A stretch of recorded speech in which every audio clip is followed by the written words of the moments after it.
Hello students, in this session we are going to start with exercise number 7.1. Question number 1, complete the following statement. Students, इस question में हमें 3 अलग अलग blanks दिए हैं जिनके हमें आंसर्स लिखने हैं. Blank number 1, 2 line segment are congruent.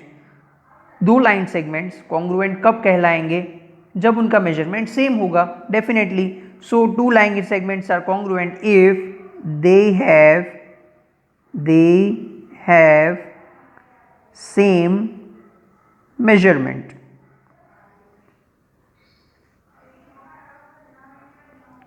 Clear?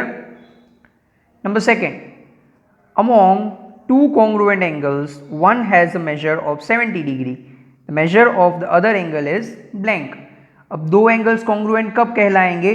जब उनका मेजरमेंट सेम होगा. तो यहाँ पे 2 कॉन्ग्रुएंट एंगल दिए हैं जिनमें से एक का मेजरमेंट 70 है, तो डेफिनेटली दूसरे का मेजरमेंट भी कितना होगा? 70 डिग्री होगा. Clear?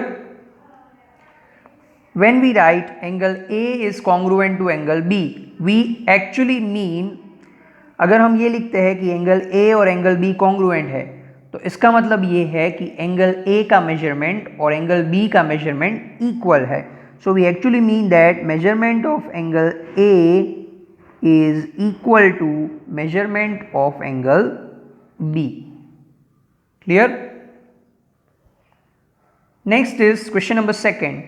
Give any 2 real life examples for congruent shapes. Students, हमें यहाँ पे 2 practical examples लिखने हैं congruent shapes के.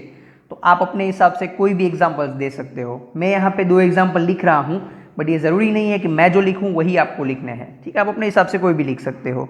First example can be coins of same denomination. अगर सेम डिनोमिनेशन वाले कॉइन है, यानी कि सपोज 2 1 रुपये के कॉइन है, तो वो दोनों कॉन्ग्रुएंट होंगे. 2 5 रुपये के कॉइन्स है, तो वो दोनों कॉन्ग्रुएंट होंगे. ठीक है. और दूसरा एग्जाम्पल हम ले सकते हैं biscuits in same packet. Done? So these are the 2 examples of practical life in which we can find a congruence. Next is question number 3. If triangle ABC congruent to triangle FED under the correspondence ABC corresponds to FED, write all the corresponding parts of the triangles. Students, we have given 2 congruent triangles ABC congruent to FED. हमें इन दोनों triangles के लिए सारे ही जो corresponding parts होंगे वो लिखने हैं. पहले हम शुरुआत करते हैं वर्टाइसिस से.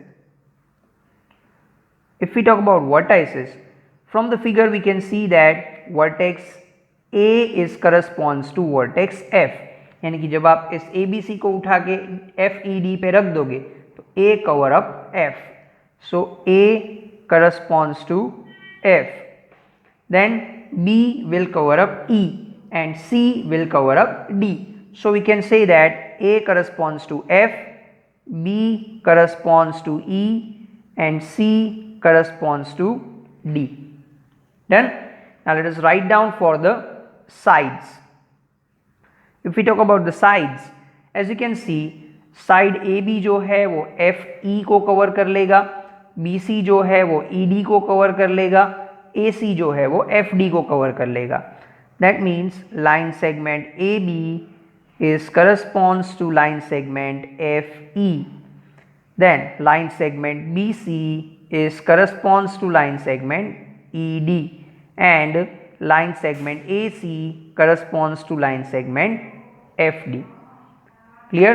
अब अगर एंगल की बात करें तो एंगल A एंगल F को कवर कर लेगा, B एंगल E को कवर कर लेगा, C जो है वो D को कवर कर लेगा.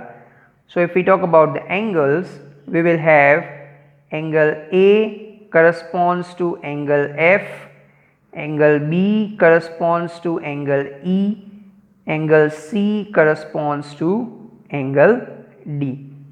क्लियर? तो ये हो गए दोनों ट्राइंगल्स के corresponding parts.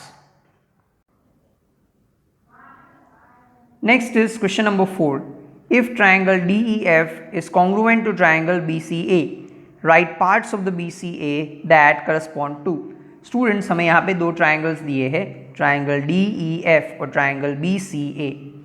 DEF BCA मतलब D corresponds to B, E corresponds to C and F corresponds to A.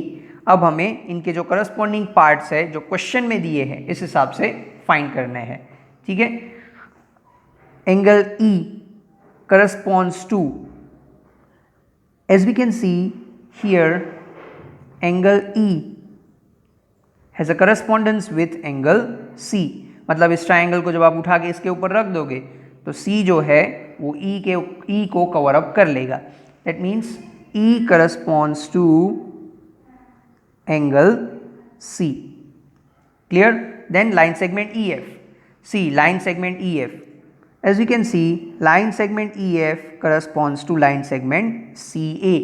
So we have line segment EF corresponds to line segment CA.